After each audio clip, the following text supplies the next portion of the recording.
My brother stole the family business and kicked us out. You are finished. I started from scratch with $500. A year later, I own a stake in his place. My brother took over our father's restaurant and forbade family dining there. Ethan blocked the entry with his arms crossed, saying this is a company, not a charity. You chose art over culinary school.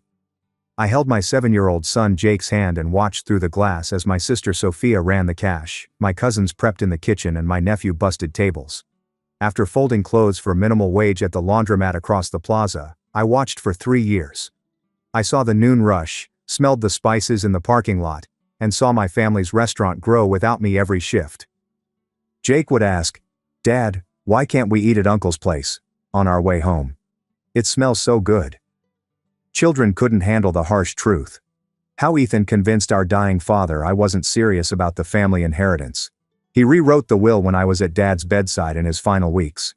How the restaurant we should have shared became his. Jake and I met Mr. Hernandez, who delivered vegetables to Dad's restaurant at the bargain store 4 months ago. He whispered, "Your empanadas were always better than your brother's," then looked around. I retired, but my nephew runs a food truck commissary. A place is open if you're interested. Bitter laughter. With what cash? I earn $12 per hour. He regarded me. Your father helped me establish my business 20 years ago. No deposit, just a handshake. I provide the same terms. Pay me when you can. Jake pulled my sleeve. Dad, make those cheese things Grandpa taught you. That night I found Dad's old recipe notebook in the box Ethan gave me. His handwriting hurt my chest. However, between the pages were his secrets, the tactics he taught me during those solitary morning prep sessions before Ethan arrived. Next week I signed the commissary lease. Only a prep kitchen and parking spot. I bought an old food cart for $900 with my tax refund. Jake helped me paint it bright yellow. Like sunshine, he remarked. We began with breakfast burritos and coffee at the building site 3 blocks from Ethan's restaurant. I was remembered by the workers from working with Dad. These taste like Marco's, one commented, eyes widening at the first bite. Better actually. Word spread quickly throughout our area. Medical center nurses arrived in week 2. In week 3, office workers called in orders. In month 2, I prepped at 3 a.m. to meet demand. While I cooked, Jake did his homework at a small corner table, occasionally running out to give customers change. Then things changed. The auto shop owner, Mr. Martinez, volunteered his parking lot for lunch.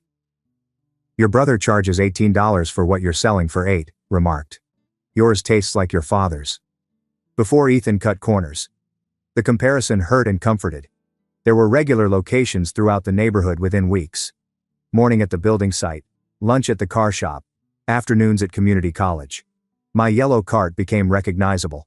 The lunch crowd at Ethan thinned. It was visible from my afternoon seat where lines once snaked out the door.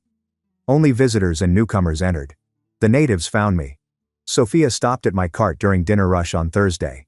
She stated Ethan wants to communicate without looking at me. He responds, "You're being unfair competing like this." I observe my 15 patient clients. Mr. Hernandez's nephew, 3 Jake's school instructors, and the veterinarian clinic staff were there. Not just customers anymore. She received her customary order from Jake. She liked extra salsa verde and no cilantro. Dad used to recall everyone's tastes.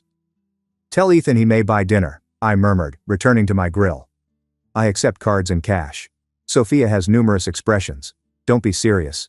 You'll act like what after everything? I interrupted, flipping tortillas masterfully. Like a father's restaurant banny? Like someone wiped from her family's history? That person? She left silently. The following Sunday, Ethan arrived. He stood beside his luxurious SUV with the restaurant insignia on the sides, which our father designed. We must discuss boundaries, he stated. Ethan stood by his luxury SUV with Dad's insignia wrapped around the sides, the identical design our father scribbled on a notepad 20 years ago. You're confusing our customers. Something within me refused to bend. I kept my cool and informed him the customers weren't confused. They knew what they were buying and picked meals that tasted like Dad's before Ethan cut corners to increase profits. Ethan's face turned scarlet as he moved closer, using his height as he usually did as a kid to make me feel tiny. He claimed I disrespected Dad by criticizing his restaurant. He said I lied about recipe adjustments to poison the community against him. I showed him the queue of people waiting at my cart on my phone from my apron pocket. Sunday night 7 o'clock, 15 people deep. When was the last time his restaurant had a line like that? We both knew the answer, so I watched his jaw tighten. A few seconds passed in silence. Ethan's strategy changed significantly. He offered to pay me $2,500 per month to close the cart and work as a line cook in his kitchen. We both knew the proposition was offensive. I was certainly making more than $2,500 a month, but he was desperate enough to buy me out. I declined immediately. I refused to sell Dad's recipes, especially to someone who was watering down the salsa and using pre-made tortillas to save money. Ethan went white because he didn't know I knew about those alterations. But consumers talk and word spreads in our area. Ethan lowered his voice and suggested talking to the city about my permits and parking. He stated having connections who could hinder my business. I kept my cool and informed him my permits were valid and Martinez was glad to have me in his parking lot. But my heart was pounding because I knew Ethan had political connections through David Torres, his business partner who'd invested in the restaurant development. After another long stare, Ethan turned and returned to his SUV. He got in and drove away without saying a word, his tires screaming slightly. I returned to my cart and served the remaining customers, but my hands were shaking enough that I had to make extra efforts not to spill. Jake came out from behind the cart replacing napkins to ask whether Uncle Ethan was cruel again. I looked down at my son's troubled face and struggled to explain adult problems to a 7-year-old without making him resent his uncle.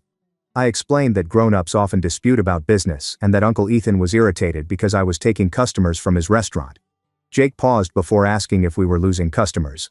I told individuals they could choose where to eat and we weren't pushing them to use our cart instead of the restaurant. His satisfaction led him to resume bag orders. Around 8:30, I packed up the cart and drove it back to the commissary after serving the last customers. While driving home, I kept thinking about Ethan's threat to call the city. After Jake went to bed, I sat at our small kitchen table with my laptop and a box of file folders. I brought out all my business records, permits, licenses, health inspection reports, insurance, Martinez parking agreements. I meticulously documented and updated each page. I had a business license until March. 14 months remained on my food handler certification. I scored flawless on my health department inspection 5 weeks ago. Martinez and I negotiated a basic legal parking agreement. I knew Ethan didn't make empty threats. He meant business when he claimed he would cause issues. I needed to be ready for his next move. I copied everything and stored the originals in a fireproof box under my bed, sending scanned copies to my email as backup. When I finished, it was around 2 a.m. Monday morning dawned too early. I arrived at the building site at 6 to prepare for breakfast. With workers arriving at 6:30, I had a continuous line of customers ordering breakfast, burritos and coffee by 7. A city-uniformed woman with a clipboard approached my cart around 8:15. A health inspector presented herself and stated my food cart had been complained about. She was kind and apologized, saying she had to do a comprehensive examination, but her look showed she knew this was harassment. Inspection took nearly an hour. She used a digital thermometer on my food. She observed my hand-washing setup and routine. She examined how I separated raw and cooked items. She checked my refrigeration units for dates and labels. She checked my company permits and food handler certification. She tried some salsa to confirm it was cooked fresh that morning. Construction workers in line were getting antsy, but Carlos, the foreman, advised them to relax because this was obviously someone trying to tamper with my business. At last, the inspector concluded her clipboard notes.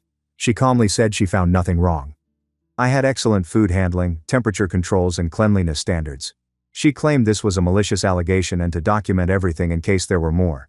She then wished me luck since she'd seen this kind of business rivalry worsen before improving. My mind raced while I served the backed-up clients after she left. Within 24 hours of our confrontation, Ethan made his first move. This was just beginning. While cleaning my prep station, I called Mr. Hernandez from the commissary kitchen after serving lunch. He responded on the second ring and listened patiently as I detailed the health inspection and Ethan's warnings concerning my licenses and parking. He spoke after a long wait. He then told me he knew a small business lawyer who offered free initial consultations and would provide me her contact information immediately. He then said his nephew that Ethan had dropped by the commissary last week to ask about my rental agreement and late payments, which made me queasy. Ethan searched everywhere for a way to shut me down. Mr. Hernandez's voice grew as he said his nephew told Ethan nothing and sent him away. I should have known my brother was deliberately trying to damage my business. After thanking him, I hung up and stared at my phone as water flowed over my washing board. Ethan no longer threatened. He was gathering evidence and planning an attack. I saw Sophia again at the motor shop for lunch that afternoon. She didn't look furious or defensive this time. While I served customers, she stood off to the side looking uncomfortable and conflicted. After over 40 minutes, the rush subsided and only a few remained. She approached my cart window and quietly requested a conversation. My hands were cleaned on my apron as I turned to face her.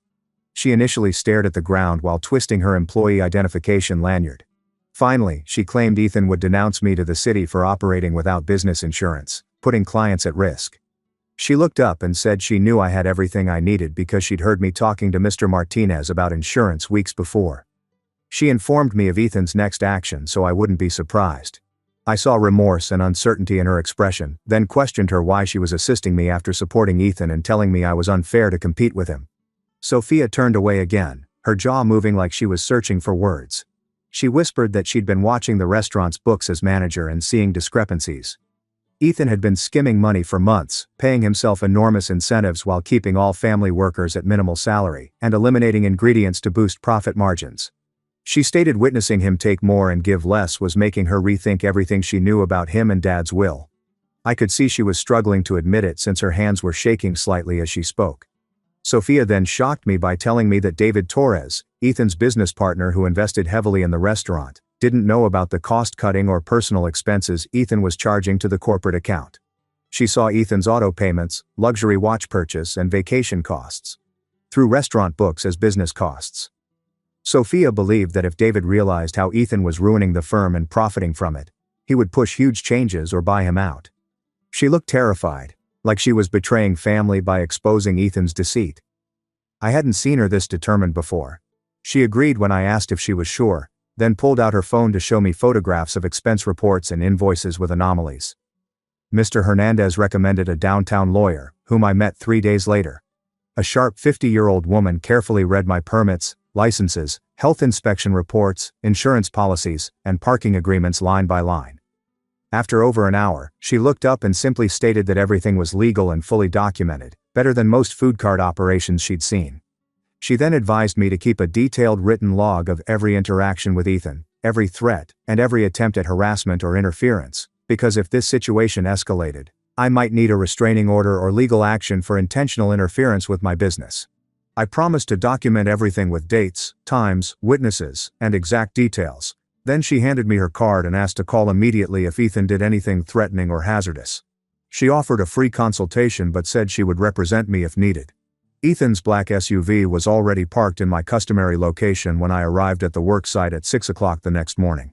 He was sitting in the driver's seat with his arms crossed, staring straight ahead like he was on a mission to stop me from setting up for breakfast. Construction workers arrived early, waiting in clusters, angry and checking their watches for breakfast burritos and coffee before work.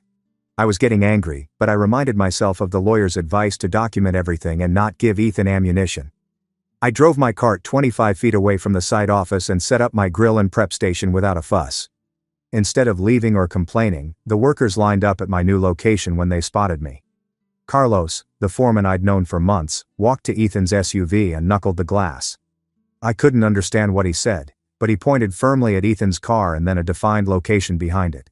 Ethan argued and turned red, but Carlos kept pointing and nodding his head. After Carlos got out his phone to call someone, Ethan started his engine and drove out of the parking lot with screaming tires. The workers applauded and clapped, and Carlos grinned and walked to my cart, stating Ethan had blocked a vehicle entry point. Unless he moved quickly, Carlos would have called a tow truck. The guys in line laughed and joked about Ethan's desperate attempt to mess with my business, which made them more loyal to me. Carlos told me something else that clarified the matter when I served breakfast. He stated Ethan arrived 25 minutes before me to provide his restaurant's discount coupons to staff as they arrived. Carlos stated the guys preferred my food and didn't trust Ethan after seeing how he'd treated me and tried to obstruct my cart. Carlos's voice grew more serious as he said Ethan seemed desperate and angry, almost frantic, pushing coupons and claiming his restaurant was better. I worried because desperate people do unpredictable things, and I didn't know what Ethan would do next if his obvious techniques failed. I thanked Carlos for the information and moving Ethan, then cooked and served. But my thoughts kept going over what my brother may do when intimidation and blocking failed. Jake was waiting at the front office with his backpack and plastic container that evening when I picked him up from school. He got in the car and told me Aunt Sophia had brought him handmade empanadas made with Grandpa's recipe over lunch. Tommy's voice lowered as he added Sophia appeared unhappy and apologized for everything, wishing the family were different. I knew Sophia's struggle between Ethan's manipulation and lies and her conscience telling her what happened to me was wrong, and it hurt my heart. Tommy asked whether Aunt Sophia was okay and if we were going to be a family again someday, and I had to swallow hard before saying that I hoped so. But it was complicated and grown-ups often made errors that took a long time to rectify. After Tommy went to bed, I sat at the kitchen table staring at my phone and thinking about Sophia's David story, unaware of the truth. Before I could stop myself, I called the restaurant, my heart racing. A woman responded, her voice professional and pleasant, and I wanted to speak with David Torres concerning a business matter. Rebecca, David's wife, said she handled the restaurant's finances and would be pleased to speak with me about whatever I needed to discuss. David was traveling for work. I hesitated for just a second, then told her I had information about the restaurant's operations that she and David needed to know. Information regarding how Ethan was truly running the business. There was a pause on the line. Rebecca asked if I might meet her tomorrow afternoon at a coffee shop near the restaurant to discuss things privately. I arrived at the coffee shop 15 minutes early the next afternoon and sat at a corner table with Dad's recipe notebook and a folder of printed comparisons I'd made the night before. My hands felt unsteady as I laid the documents out, reviewing them for the third time to make sure everything was clear and organized. Rebecca arrived on schedule. A tall 40-year-old woman in work clothing with an expensive leather bag. She recognized me and approached with a hard handshake. I probably talked too fast, detailing how Ethan had switched from fresh tomatoes to canned for the salsa, how he'd started using pre-shredded cheese instead of buying blocks and grating it daily like Dad, and how the tortillas came frozen instead of fresh each morning. I displayed her dad's handwritten recipes next to images I'd taken of the current menu prices, which had increased by 30% in 2 years as servings shrank and quality dropped. Rebecca wrote down detailed inquiries about suppliers, ingredient costs, and preparation timeframes in a notepad. She wanted to know when each change occurred and whether Ethan informed the culinary workers or implemented them without input. I told her what I learned from customers and the few family members who still spoke discreetly, including how Ethan fired 2 long-standing cooks who objected about the recipe modifications. Her demeanor became more serious when she stopped writing and glanced up. She then said something that flipped my gut. Ethan told David the restaurant was stable and profitable, although revenue declined 15% over the past year. Something was off in the quarterly statements, she thought. Ethan always had explanations, and David trusted him because of the family link. She was putting pieces together, understanding Ethan had lied about more than recipes. She requested me to write about the quality changes and timing, and I agreed immediately. I recounted every detail of Dad's and Ethan's restaurant management for almost 2 hours. When we were done, Rebecca thanked me and said she'd start reviewing the restaurant's operations and finances immediately. I drove home relieved but worried about what I set in motion, knowing Ethan would figure out I chatted. 3 days later, my phone rang when I was prepping commissary vegetables at 5 a.m. Sophia's voice. Scared and spoke quickly, stating Rebecca had arrived at the restaurant yesterday afternoon and demanded all financial documents and supplier bills from the past 3 years. Ethan claimed she couldn't audit without David, but Rebecca gently reminded him that she represented the majority investor and had legal right to see any corporate records at any time. Sophia stated Ethan became white and made excuses about requiring time to organize, but Rebecca sat at a table and said she'd wait as he gathered the documents. Rebecca hired an outside accountant to review the audit, which began that day. Sophia seemed agitated and frightened, asking if I knew why, and I had to decide whether to tell her. After telling Rebecca about the recipe adjustments and quality issues, the line became silent for many seconds. Sophia whispered that she was delighted someone finally did something because she'd been watching Ethan damage Dad's work and feeling helpless. Sophia sent me text updates over the next 3 days that showed Ethan crumbling under pressure. He yelled at 2 servers for minor faults, unlike Dad. He forgot tickets and mixed up adjustments during lunch rush, messing up numerous meals. He texted that he'd been drinking at the office during work hours, which broke my chest because Dad didn't allow alcohol in restaurants during working hours. The kitchen staff was on edge, and several family members were privately discussing job hunting. Sophia was concerned about what would happen after the audit because the mood had transformed from tense but functional to toxic. Rebecca called me on audit day 3. Her controlled rage was frightening than yelling. She stated the audit showed Ethan was overcharging the business for materials by utilizing a shell company vendor he partially owned. He paid himself twice as restaurant manager and again through fraudulent supplier bills while decreasing food quality to maintain theoretical profit margins. Over $35,000 was stolen from the business over almost 2 years. Rebecca claimed she was outraged and that David was ending his work trip to tackle this personally. She thanked me again for bringing the issues to her attention and said Ethan could have continued the fraud without my information. After that call, I sat in my car feeling odd, like I should be glad about Ethan getting caught, but instead, upset about how far he'd fallen from Dad's expectations. That weekend, I was serving lunch at my cart when I saw a man in fine attire at the end of my line, not impatient despite the 15-minute wait. I recognized him from Dad's restaurant photos when he arrived. David appeared older than in the photos but was still calm and serious. He ordered a breakfast burrito, 2 empanadas, and a tamale and ate them on a bench. I watched him savor each mouthful between clients, thinking about and savoring the food. After finishing, he tossed away his garbage and returned to my cart, respectfully waiting for me to finish with my present customer before chatting. David introduced himself and stated the cuisine tasted like when my father established the restaurant 20 years ago. Why he invested in Dad's business. The food was great and authentic. He'd grown frustrated as Ethan's management lowered quality until Rebecca's audit uncovered the truth. He then asked if I'd be interested in a business venture since he wanted to restore the restaurant to Dad's vision and needed someone who could cook authentic cuisine properly. Standing there with my spatula, customers waiting behind David to ponder his offer, I felt astonished. One part of me wanted to say yes instantly to reclaim what was mine from the start, but another part was protective of my cart. I honestly told him I needed time to think about it because the cart was mine, something I'd constructed from scratch with my hands and my son's aid, and I wasn't sure I wanted to give it up even for the restaurant. David nodded while understanding and pulled out a business card, stating the offer stood whenever I was ready to discuss it. He added something to simplify my decision. He said he would remove Ethan from restaurant management immediately regardless of whether I accepted the partnership because the fraud and mismanagement were unacceptable and violated every business integrity David cherished. I accepted the card, thanked him, and watched him go back to his car, thinking of possibilities I hadn't considered before. Sophia called the next day with satisfying and sad news. Ethan was fired as manager and barred from making financial decisions, but he kept a minority ownership share that David couldn't lawfully seize without a lengthy judicial process. Sophia reported Ethan had a complete meltdown when David told him, yelling that I had wrecked everything and turned the family against him and refusing to take responsibility for his actions. He blamed everyone but himself, saying I was jealous, Rebecca was biased, and David was harsh despite strong fraud evidence. Security had to remove him from the restaurant after he refused. Sophia called it one of the most painful things she'd seen. Sophia called again later that day to say David had offered her the temporary manager role while they planned the restaurant's future. She accepted if all family workers received reasonable wage hikes, which Ethan opposed despite the restaurant's profitability. She then spoke more quietly and personally, claiming she wanted to make things right and repair our friendship after everything that had happened.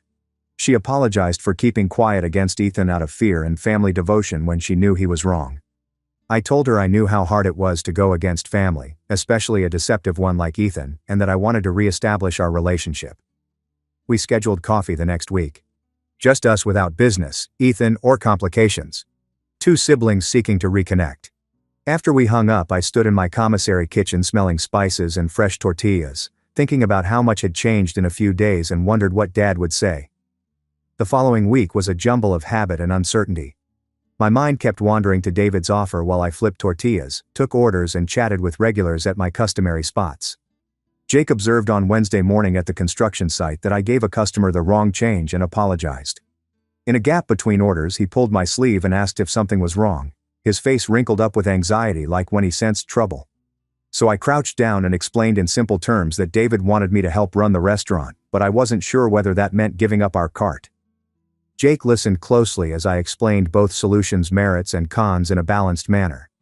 I asked him what to do because this decision affected us both. Jake absolutely shocked me with his response. He liked our cart because it was just us and we got to talk to customers and be outside, but he concerned that working in a restaurant would mean I'd be inside all day and he wouldn't see me. His statement struck me because I'd been so focused on the money and status of teaming with David that I hadn't considered what mattered most. Our cart was more than business. We spent time together, remembered Dad, and gained independence. I devised a new strategy at the kitchen table after Jake fell asleep. I called David the next morning and proposed consulting on recipes and procedures to improve the restaurant while running my cart independently.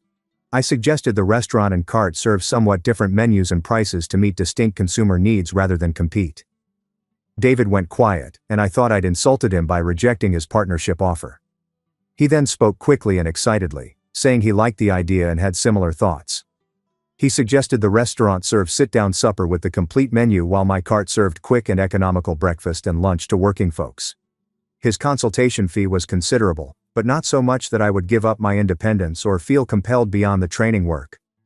I felt like we respected Dad's legacy and my future after an hour on the phone working out the details. The lawyer accepted the contract with minor adjustments the following week. The layout was straightforward.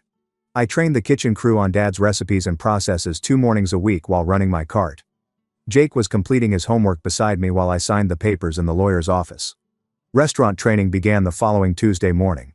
I drove there early with a tight tummy and firm steering wheel grip. My chest hurt when I entered Dad's kitchen for the first time in 2 years through the back door. Everyone looked alike but different. Equipment in familiar places, reconfigured and upgraded, but still recognizable as where Dad taught me everything. Sophia was waiting and started crying when she spotted me before we spoke. We hugged for a long time in the kitchen, shivering, and she apologized for not standing up to Ethan sooner. I assured her I understood, and that what mattered was being here. I set out Dad's salsa ingredients at the prep station for the kitchen workers at 6 o'clock. They were anxious to learn, asking questions before I started, and several stated they were unhappy that Ethan pushed them to utilize shortcuts and lesser ingredients. I showed them how Dad roasted the tomatoes and peppers, explaining how the char brought richness that canned goods couldn't. Ethan's version tasted different from Dad's, and their eyes widening with awareness, they realized what they'd been missing. An older cook who'd worked there since Dad died cried and claimed it tasted like the old days. After 3 hours of technique practice that morning, I felt like this arrangement might work. Everything operated smoothly for 3 weeks. I trained at the restaurant and ran my cart, and Jake assisted after school. Customers continued coming back. Ethan then arrived intoxicated at my cart during the Thursday dinner rush. While serving 15 clients, I heard his loud, slurred, angry speech cut through the chaos.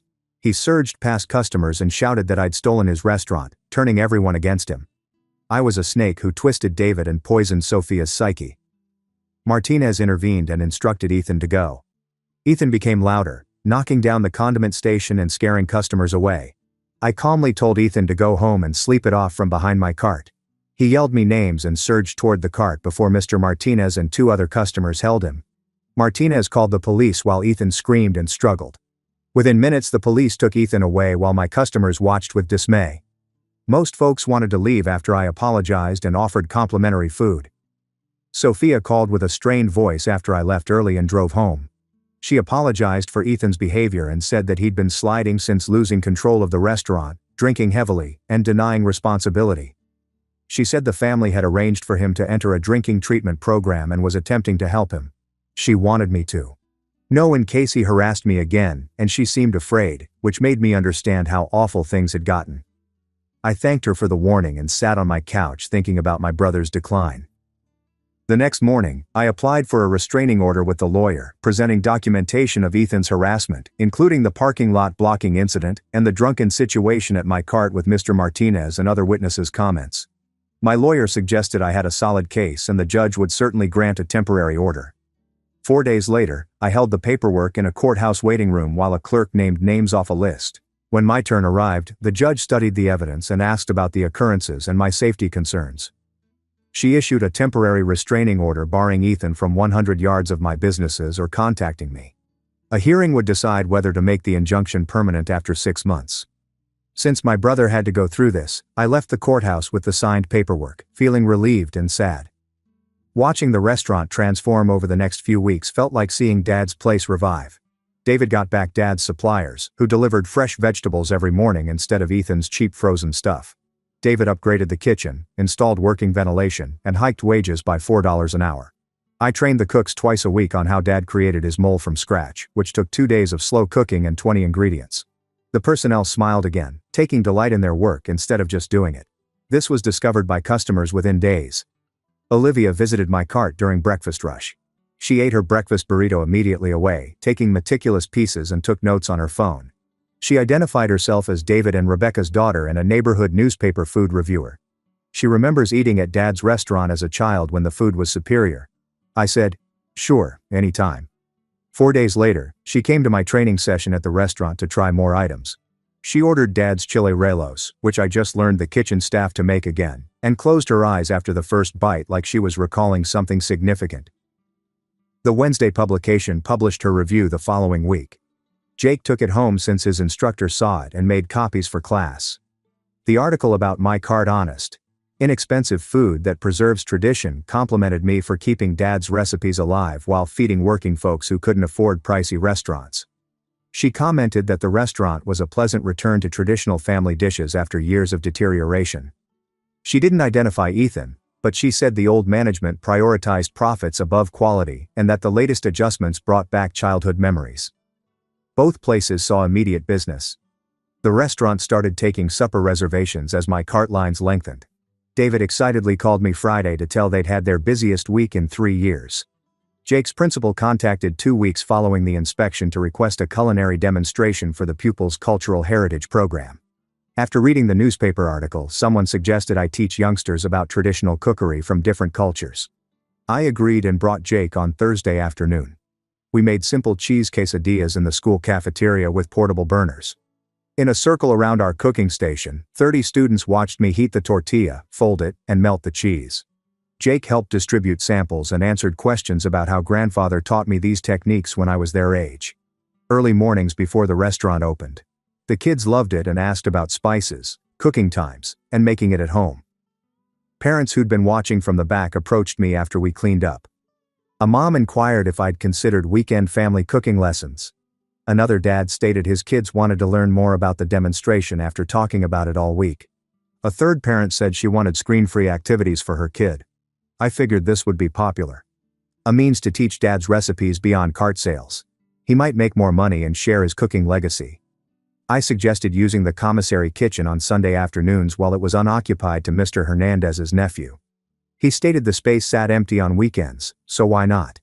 I began monthly cooking classes the following month. Jake became my assistant, setting up materials and showing other kids how to do it. Parents. We taught basic traditional foods families could make at home without costly equipment. Empanadas, decent rice and beans, handmade salsa, basic tamales. I told stories about Dad while we cooked, how he learned from his mother, woke up at 4 a.m. to prep, and felt excellent food brought people together. Classes filled quickly, 10 families per session, and I charged $60 per family, covering ingredients and making a nice profit. People looked forward to it. Learn about food history and custom while cooking with kids. The extra money helped, but more importantly, I felt like I was honoring Dad. Rebecca arrived at my cart during lunch rush 4 months after we started courses. After the queue dwindled down, she took out a financial report folder. She showed me that the restaurant's revenue had jumped 40% since they returned to quality ingredients and recipes. The customer count rose. The average ticket price was higher because customers were ready to pay for superior meals, and internet evaluations had improved. She praised my consulting and recipe instruction. She then claimed David wants to make the deal permanent by giving me a modest business stake. The following Sunday, I met David and Rebecca at their house as Jake played with their dog in the backyard. They offered me 12% ownership for recipe consultation and staff training. I'd still run my cart as my main business, but I'd have a say in the restaurant's performance and big choices. My restraining order lawyer analyzed the contract and concluded it was reasonable, protecting my interests and offering me financial security I'd never had before. I signed the papers 2 weeks later, 5 months after that parking lot fight with Ethan. Both businesses were performing better than I expected. Mr. Hernandez's nephew operated a second cart utilizing my recipes and methods. He parked at the community college while I covered my morning and lunch places, and we shared the profit 60-40. To accommodate weekend dinner bookings, the restaurant employed 3 new servers. Sophia and I started meeting near the commissary for coffee every Wednesday morning. We discuss family, business, and life. She told me about her boyfriend, a Jake's school teacher who had attended one of my culinary workshops. She smiled for the first time in years. She felt lighter, like she could finally set down her burden. She stopped justifying Ethan's choices and started making her own. The occasional discourse concerning Ethan was free of the anger that used to permeate it. Some scars heal slowly, and some partnerships never recover. Having coffee with my sister and chatting about everyday stuff felt like triumph. 2 months later, Ethan's treatment program therapist called me. She said Ethan had finished the program and wanted to meet with me for mediation at her office. I wanted to say no and hang up, but she had me think about it for a few days. I presented the matter to the lawyer that night. She claimed mediation could help by providing closure and setting clear limits for how we'd cohabit in the same neighborhood once the restraining order expired. Close my card early and ask Mr. Hernandez's nephew to fill my afternoon spot for the session the following Thursday at 2 p.m. The therapist's office was in a modest facility near the community college with beige walls and unpleasant waiting seats. Ethan arrived 5 minutes later, slimmer than I remembered and wearing plain clothing instead of his costly shirts. We sat across from each other at a round table as the therapist emphasized respectful communication and taking turns. "First," Ethan said with a shaking voice. He spent months in treatment wondering why he acted the way he did, and his therapist helped him realize that my kitchen skills frightened him. He revealed that Dad spent more time educating me because I was interested in learning, whereas Ethan focused on business and producing money. The saddest part was when he confessed he manipulated the will out of fear and feeling unworthy, not because he thought he deserved the restaurant more than me. He stared at me and apologized for banning my family, sabotaging my cart company and the parking lot drunken incident. He didn't seek forgiveness because he didn't deserve it, but he wanted a chance to win back trust. I pondered his comments while the therapist waited for my reaction. Half of me wanted to stay angry since anger had helped me start my business, but another half saw that Ethan looked shattered and sorry like I'd never seen before. I accepted his apologies, but he needed to understand that rebuilding trust takes years, not months. I told him the restraining order boundaries had to stay in place and to stay away from my cart and business. Ethan nodded, understood and wanted to speak to Jake. I panicked because involving my son felt like breaking a line, but Ethan stressed he meant only an apology. He apologized for confusing Jake and hurting him by being so hostile when Jake had only ever wanted to eat at his uncle's business as a kid. I valued that apology most since it indicated Ethan recognized how his actions impacted an innocent child. David called me 3 weeks after mediation to have coffee. After visiting with Ethan's therapist and examining his treatment program progress reports, he wanted to discuss a next step. David proposed at the coffee shop where Sophia and I met on Wednesdays. He would give Ethan a restricted position at the restaurant if he stayed sober and completed 5 months of counseling. The role would involve working in the kitchen under the head chef's supervision without management, financial or supplier access. David stated that Ethan would never have managerial power again and that any return to prior behavior would result in permanent removal. Ethan seems to have accepted these terms, which surprised me because the old Ethan would have found it humiliating to work under someone else in his restaurant. While cautiously optimistic, David wanted to give Ethan a chance at atonement if he kept showing himself. Ethan's attitude had changed dramatically. I held Jake's 9th birthday party in the commissary on a Saturday with cooking activities for his pals. 10 kids in restaurant supply store aprons learned how to prepare simple quesadillas and decorate cookies with colored frosting. Jake felt at ease showing his pals where we kept supplies and how the industrial mixer worked. Sophia gave Jake a remote control car he had wanted for months and stayed to monitor the kids and clean up. Ethan's handwritten card in the mail that morning was the biggest surprise. He sent Jake a birthday card with a sincere note about how proud he was of Jake for helping the family business and wishing him a happy birthday. He respected the no-show rule. In person, demonstrating his commitment to change. Jake twice read and carefully placed the card in his rucksack to preserve it. Rodriguez surprised me with a proposal at lunch the following Monday. He bought a second auto business 25 minutes away in a neighborhood I'd never worked in. He thought my cart would do well during lunchtime in the office park and hospital area. I felt my modest food cart business had significant expansion potential when he offered me the same parking arrangement as his current shop. Operating in 2 locations concurrently would require a second cart or splitting my time between areas, so I spent that evening running numbers and preparing lists. The following week, I recruited 2 people after interviewing 12 prospects. Both were local kids like me, hardworking and eager for ways to learn and build. Carlos, 17, was supporting his family after his father was injured at a construction job while Maria, 19, saved for community college. I taught them Dad's recipes and procedures, including his early prep rituals from years ago. They learned quickly and took joy in the task, and I felt like I was continuing Dad's heritage of passing on information. Maria moved to Rodriguez's second shop in 2 weeks, while I ran the old positions and Carlos worked both, depending on where we needed support. 4 months following mediation, the local business organization named the restaurant Best Family Eating. David phoned me to tell me the news and requested I attend the event as a partner since my advising and recipe training helped the restaurant turn around. About 200 local business people attended the event in a downtown hotel ballroom. I accepted the medal on stage with Sophia and David carrying the hefty glass trophy as cameras flashed and people applauded. Dad seemed to be observing and nodding his pleasure at how we recovered his vision when everything went wrong. I had to blink back tears when Sophia squeezed my hand throughout David's lecture about family legacy and authentic cookery. Jake gazed up at me with serious eyes as we ate leftover birthday cake at our kitchen table that night after the ceremony. He wanted to be a chef like me and grandfather and learn everything I could teach him about food.